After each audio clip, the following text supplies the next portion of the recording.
안녕하세요. 성경적으로 바른 종말론 두 번째 강의를 맡은 김건영 목사입니다. 오늘 강의를 시작하기 전에 먼저 찬송가 우리 한 장 부르고 진행을 하기를 원하는데요. 찬송가 179장 주 예수의 강림이 가까우니 먼저 찬양 한 곡 하나님께 올려드립니다. 주 예수의 강림이 가까우니 저 천국을 얻을 자 회개하라. 주 성령도 너희를 부르시고 무천사도 나와서 영접하네. 주 예수님 너희를 찾으시니 왜 의심을 하면서 오지 않나. 온 세상 죄 담당한 어린 양은 죄 많은 자 불러서 구원하네. 이 세상이 즐기는 재물로는 내 근심과 고초를 못 면하리. 또 숨질 때 위로를 못 얻으며 저 천국에 갈 길도 못 찾으리.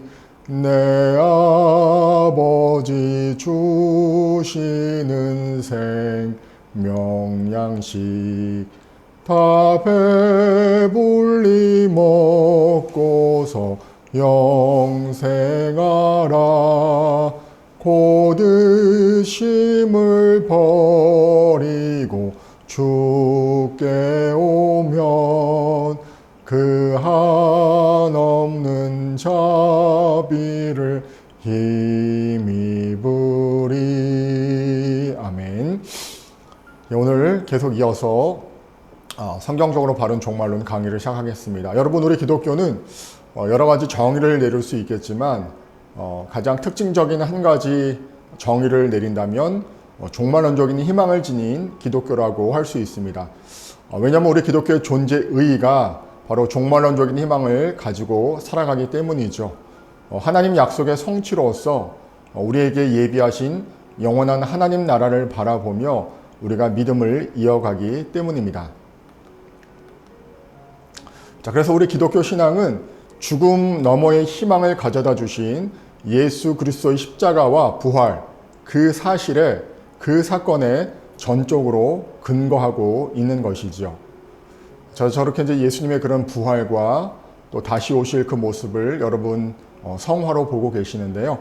우리 믿음의 근거 되시고 또 가장 중요한 기원 되시는 바로 예수 그리스도의 십자가 고난과 또 부활, 다시 오심, 이 모든 것들을 통틀은 그런 종말론적인 희망이 우리에게 있기 때문입니다.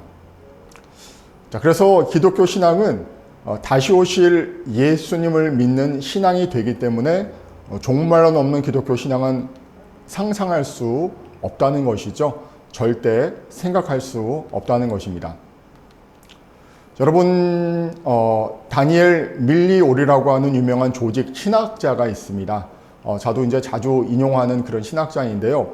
그분이 이런 이야기를 했습니다. 우리가 아직 얼굴과 얼굴을 맞대고 보는 것이 아니라 거울을 통해 희미하게 본다는 것을 잊는다면 우리의 계시 이해는 왜곡될 것이다.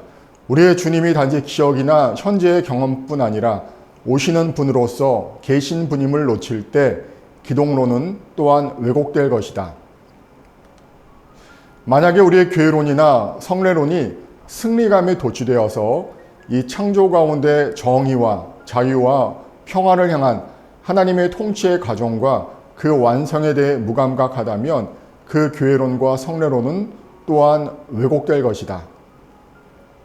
그러므로 마지막에서뿐 아니라 제일 처음에도 기독교 신앙과 신학은 예수 그리스도의 복음 안에 있는 하나님의 다가오는 영광과 하나님의 약속의 성취를 향해 방향 지어져 있다라고 이야기를 하고 있습니다. 여러분, 이제 조금 딱딱한 신학적인 이야기일 수 있는데 이것을 간략하게 요약해서 말씀드린다면, 종말론적인 희망이 없다면 모든 기독교의 교리와 선포와 사역은 부족하거나 왜곡될 수밖에 없다는 것이죠. 자, 그래서 여러분 이제 밑에 보시는 이 사진이 CPU, 컴퓨터에 있어서 가장 중요한 핵심 부품 중에 하나인 그런 CPU 사진을 보고 계십니다. 특별히 이제 인텔 코어라는 이제 그런 모습을 보고 계시는데, 이 종말론적인 희망이 바로 우리 기독교 신앙의 핵심 코어가 된다는 것입니다. 여러분, 종말론이란 이 영어로 에스카타로지라는 그런 단어를 쓰고 있습니다. 이거는 헬라어 에스카톤과 로고스가 합쳐진 그런 단어에서 유래되었는데요. 이 에스카톤의 뜻은 마지막, 최종적인 것이라는 의미를 지니고 있습니다. 자, 그래서 종말론은 마지막, 최종적인 것에 대한 이론이라고 우리가 정의할 수 있겠지요. 또 한자로도 여러분 보시면은 이 종말론, 이것을 구성하고 있는 한자 중에 이 종은 마침, 종이라는 뜻이고, 이 말은 이 끝말이라는 한자어로 조합된 그런 단어이죠. 자, 그래서 이제 종말이라는 이 단어를 국어 사전으로 찾아보았을 때 계속된 일이나 현상의 맨 끝을 의미하고 있습니다. 자, 그래서 이제 여러분, 진정한 우리 기독교적 종말론을 우리가 다시 한번 정의한다면 역사의 끝에서 새로운 시작이 펼쳐질 것을 믿는 것이라 할 수가 있죠. 또한 죽음이 끝이 아니고 영원 세계가 시작됨을 믿는 것이라고 우리가 정의할 수 있을 것입니다. 자, 그런데 여러분, 한 가지 우리가 이제 이렇게 어떤 일반적인 정의에서 설명을 드리고 또 이 종말론적인 희망이 우리 기독교에 있어서 굉장히 중요하다라는 것을 여러분들에게 말씀을 드렸는데요. 하지만 종말이 정말 희망의 사건인가라는 질문을 우리가 할 수밖에 없습니다. 여러분, 이 종말이라는 말을 들었을 때 가장 먼저 연상되는 단어나 어떤 이미지가 있습니까? 자, 여러분 보시는 것처럼 어떤 기후 이변으로 인하여서 땅이 마르고 또 식물들이 말라 죽고 동물이 죽는 어떤 생태계의 위기로 인한 그런 종말이 있을 수 있고요. 또 여러분, 가장 대표적인 그런 종말의 이미지이죠. 사람들이 만든 그런 가공스러운 핵 무기로 인하여서 인류가 종말할 수도 있다라는 그런 상상을 생각을 많이 하고 있습니다. 또 여러분 보시는 것처럼 저렇게 세균 덩어리, 얼마 전에 우리가 경험했던 이 코로나19처럼 정말 전 세계를 뒤덮는 그런 전염병으로 인하여서 인류가 종말을 맞이할 수 있다라고 우리는 생각을 하지요. 여러분, 제가 이제 재미있는 통계를 가지고 왔는데요. 노벨상 수상자 50인에게 각자가 생각하는 종말 원인에 대해서 물어봤다고 합니다. 자, 그러는데 이제 가장 많은 그런 이 퍼센티지를 차지한 것이 제일 오른쪽에 있는, 제가 아까 이제 제일 먼저 보여드린 그런 그림이죠. 어떤 생태학적인 그런 위기에서 오는 종말을 가장 많은 사람들이 꼽았고요. 자, 두 번째로 많은 것이 또 제가 두 번째로 보여드렸던 어떤 그런 핵 무기로 인한 종말. 또 세 번째, 바로 그것이 또 제가 세 번째 그림을 보여드린 것처럼 어떤 전 세계를 뒤덮는 전염병으로 인한 그런 종말로 꼽았다는 것이죠. 그 외에도 어떤 인간의 이기주의나 어떤 자기만 아는 이 편협한 그 가치관이 우리 인간에게 종말을 가져다 줄 거다라는 그런 의견도 있었고, 또 AI, 인공지능이 우리에게 종말을 줄 것이다라는 그런 다양한 의견이 나왔다고 합니다. 자, 그래서 이제 종말을 이렇게 비극과 공포로만 생각한다면은 우리가 그것을 잘못된 것이라고 이해할 수 있죠. 이것은 전혀 우리 기독교적인 생각이 아니라는 것입니다. 우리가 만약 이렇게 종말을 비극과 공포로만 생각하게 되면 비극을 극복하시는 그거보다 더 크신 하나님의 희망과 사랑을 제대로 보지 못하는 것이 되는 것이죠. 자, 그래서 우리 기독교 종말론은 파국론이 아니라 모든 것이 끝이 나고 또 멸망하고 또 다 무로 돌아가는 그런 파국론이 아니라 희망론이라고 할 수 있는 것이죠. 여러분 대표적으로 요한계시록 22장 1절부터 5절까지의 말씀을 보면 이런 말씀이 있습니다. 또 그가 수정같이 맑은 생명수의 강을 내게 보이니 하나님과 및 어린 양의 보좌로부터 나와서 길 가운데로 흐르더라. 강 좌우에 생명나무가 있어 12가지의 열매를 맺되 달마다 그 열매를 맺고 그 나무 잎사귀들은 만국을 치료하기 위하여 있더라. 다시 저주가 없으며 하나님과 그 어린 양의 보좌가 그 가운데 있으리니 그의 종들이 그를 섬기며 그의 얼굴을 볼 터이요 그의 이름도 그들의 이마에 있으리라. 다시 밤이 없겠고 등불과 햇빛이 쓸데없으니 이는 주 하나님이 그들에게 빛이심이라. 그들이 세세토록 왕 노릇하리로다 라는 이 성경의 가장 마지막 부분을 차지하고 있는 요한계시록, 또 그 중에서 이 마지막 부분에서 이렇게 이 마지막 때, 이 종말의 때에는 정말 희망이 있고 소망이 있는 그런 장면임을 우리에게 보여주고 있는 것이죠. 자, 그래서 종말은 비극일까 희망일까 라는 그런 질문 앞에 다시 서게 되었을 때 정확하게 말하자면 둘 다라고 말할 수도 있습니다. 예수 그리스도를 믿지 않고 하나님의 은혜에 끝까지 거역하는 사람들에게는 철저한 비극적인 사건이 될 것입니다. 하지만 예수 그리스도를 믿는 하나님의 백성에게는 바로 희망의 역사가 된다는 것이죠. 그래서 믿는 자에게는 참으로 희망의 역사가 되는 것이고 믿지 않는 자들에게는 참으로 비극적인 사건이 된다는 것입니다. 자, 그래서 이제 종말이 희망인 이유에 대해서 우리가 다시 한번 정리하기를 원하는데요.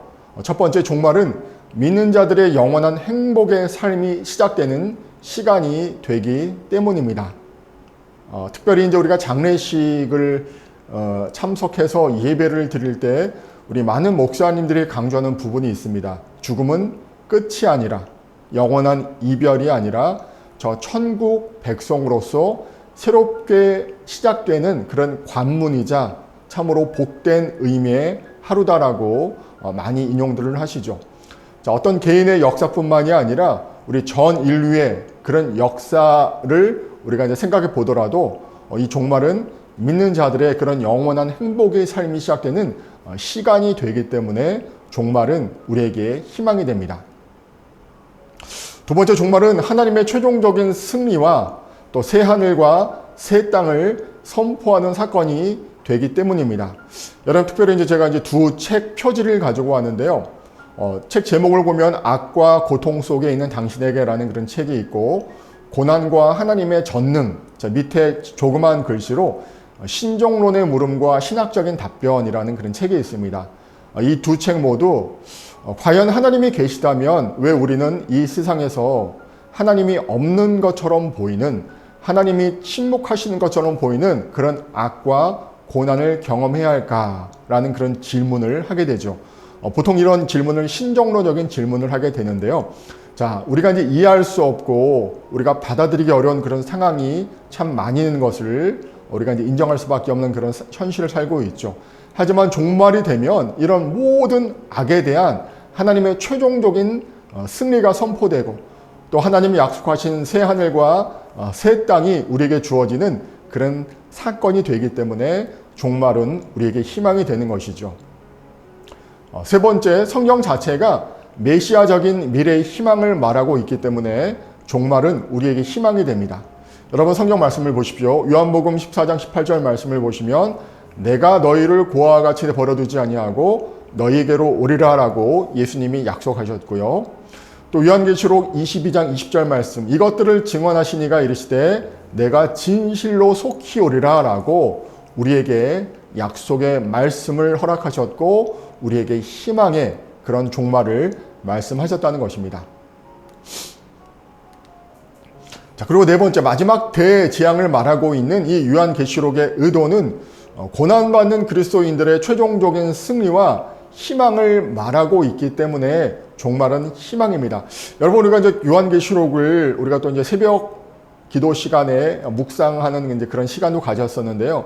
그런 요한계시록 말씀을 묵상하다 보면 일곱 인, 일곱 나팔, 그런 천사들이 내리는 대지앙으로 인하여서 우리에게 닥칠 그런 엄청난 고난들이 그려지고 있습니다. 자, 그런 것들만 보면은 이 종말이 굉장히 두렵고 굉장히 좀 끔찍한 그런 모습으로 연상될 수 있는데요. 자, 이렇게 마지막 대지앙을 말하고 있는 요한계시록의 의도는 우리 믿는 성도들에게 어떤 고통과 공포 자체를 주기 위한 것이 아니라 힘들고 어려운 속에 있는 고난 중에 있는 그리스도인들이 최종적으로 승리할 것을 말하기 위한 것임을 우리가 잘 알고 있기 때문에 종말이 희망이 된다는 것이죠. 특별히 여러분 보여드리는 저 그림은 그 루터 성경에 있는 그런 그 그림이라고 합니다. 계시록 8장부터 9장에 나타난 그런 모습을 우리가 이제 바라보고 있는데요. 다섯 번째, 하나님의 약속은 우리에게 언제나 희망의 사건이기 때문에 종말이 희망이 됩니다. 여러분, 신실하신 하나님께서는 우리에게 하신 약속을 반드시 지키시는 하나님이 되시죠. 자, 그래서 이제 종말도 우리에게 주신 하나님의 약속입니다. 즉, 종말론적인 희망, 하나님의 나라의 완성도 우리에게 주신 약속이 되기 때문에 하나님께서 주신 그 약속을 반드시 성취하시기 위하여 종말은 우리에게 궁극적으로 희망이 될 수밖에 없다는 것이죠. 자, 여섯 번째, 무엇보다 예수 그리스도는 우리의 현재와 미래의 희망이 되시기 때문에 종말은 우리에게 희망이 됩니다. 여러분, 그 희망의 사건이 무엇입니까? 바로 부활이죠.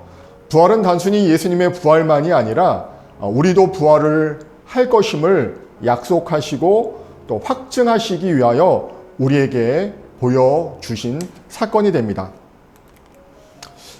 자, 일곱 번째, 종말이 희망인 이유는 하나님께서 우리를 영원토록 포기하지 아니하시는 신실하신 하나님이 되시기 때문에 바로 종말이 희망이 되는데요. 여러분, 우리가 너무나 잘 아는 로마서 8장에 있는 말씀입니다.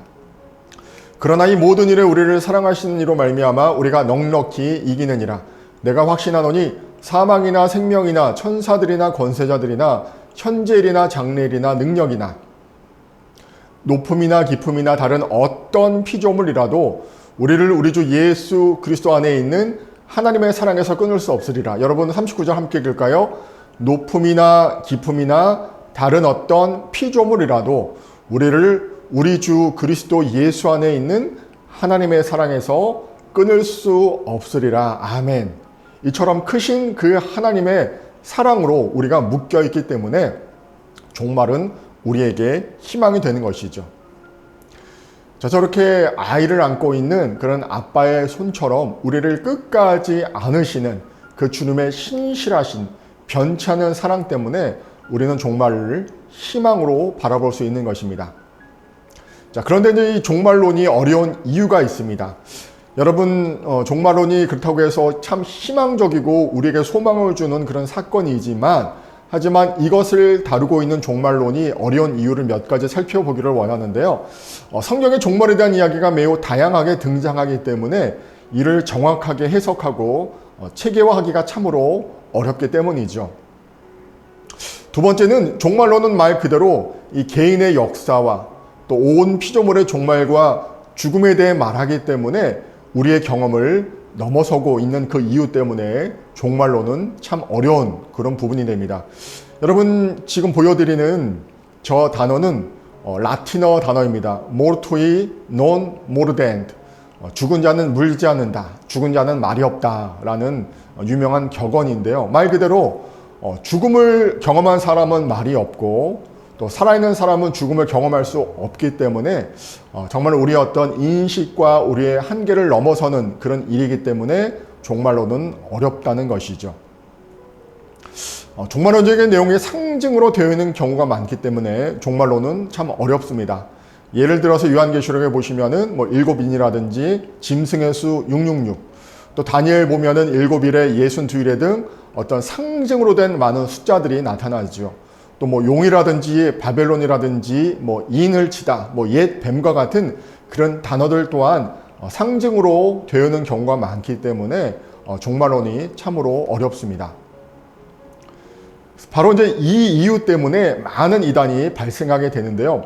여러분, 거의 모든 이 사이비 종말론의 뿌리는 기독교적인 색채를 띠고 있는 이단에서 나옴을 우리가 볼 수 있는데요.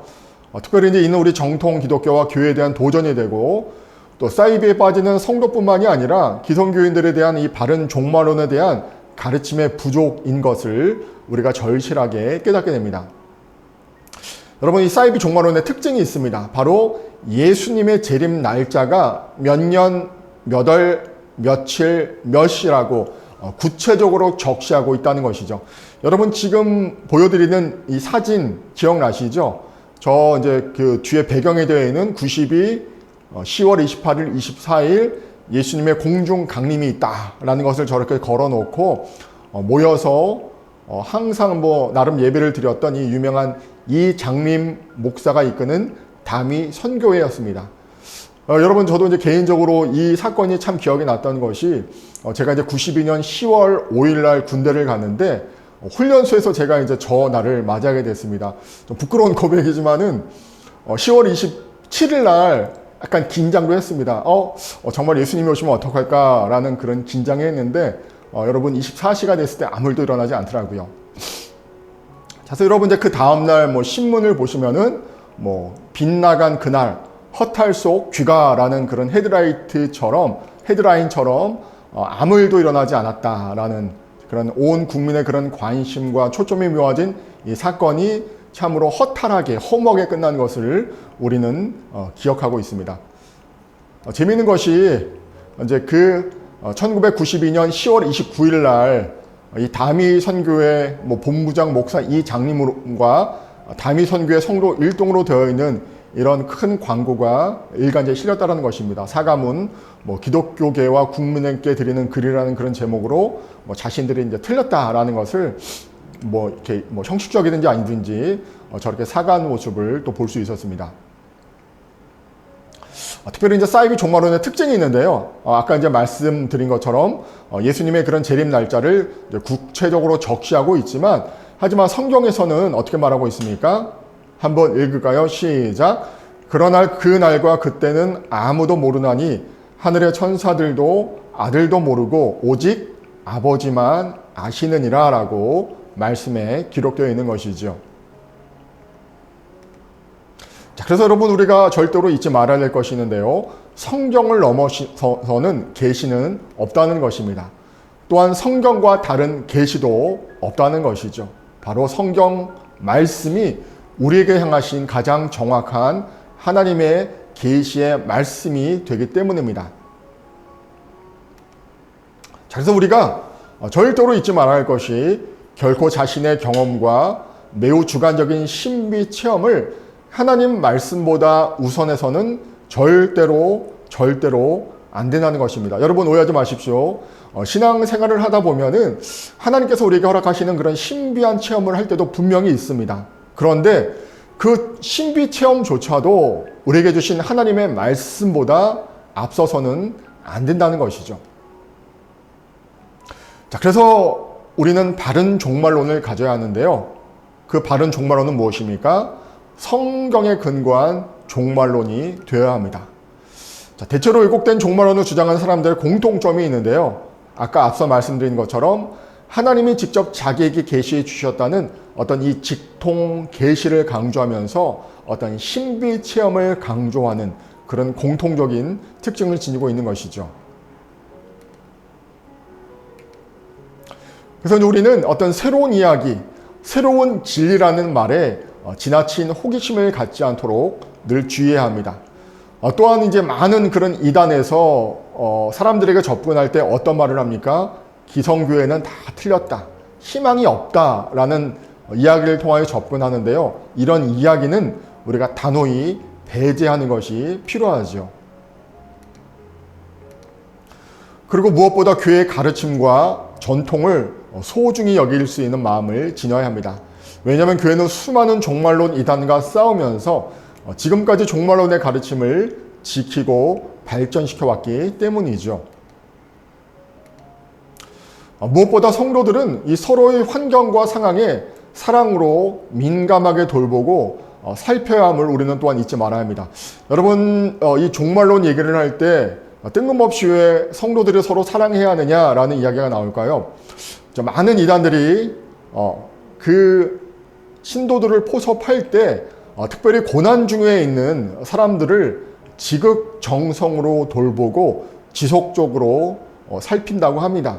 나중에 그래서 우리는 이단이야, 세상 사람들 우리를 이단이라 손가락질해 라는 그런 말을 들었어도 내가 이단을 알면서도 당신들이 나에게 베풀어준 그 사랑과 관심 때문에 나는 이곳을 떠나지 않겠다라고 말하는 그런 많은 사람들이 있다는 것이죠.